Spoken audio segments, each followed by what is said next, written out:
اعوذ باللہ من الشیطان الرجیم بسم اللہ الرحمن الرحیم۔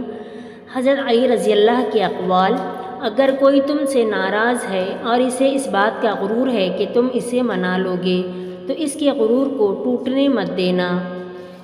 کسی کو چاہنا ہو تو دل سے چاہو، زبان سے نہیں، اور کسی پر غصہ کرو تو صرف زبان سے، دل سے نہیں۔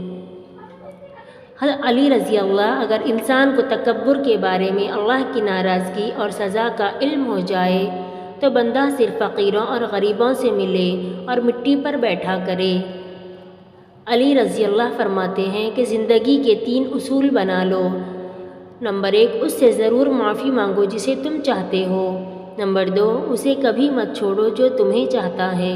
نمبر 3، اس سے کبھی کچھ نہ چھپاؤ جو تم پر اعتبار کرتا ہے۔ اگر کوئی آپ کی فکر کرتا ہے تو اس کی قدر کرو، کیونکہ دنیا میں تماشائی زیادہ اور فکر کرنے والے بہت کم ہوتے ہیں۔ علی رضی اللہ نے فرمایا، 3 چیزیں ایمان کو تباہ کر دیتی ہیں۔ نمبر 1، امیروں کی محفل۔ نمبر 2، عورتوں کی صحبت۔ نمبر 3، جاہلوں سے بحث۔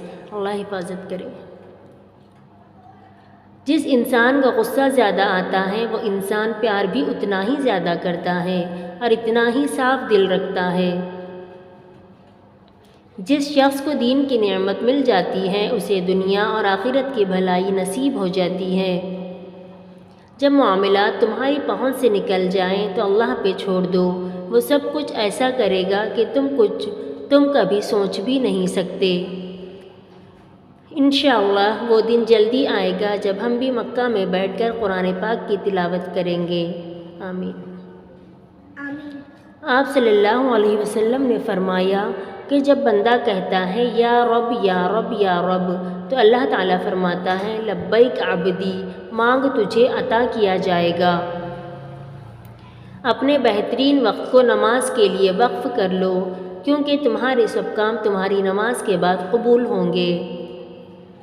اپنے رب پر بھروسہ رکھو، کیونکہ اللہ ہمیں وہ نہیں دیتا جو ہمیں اچھا لگتا ہوتا ہے، اللہ ہمیں وہ دیتا ہے جو ہمارے لیے اچھا ہوتا ہے۔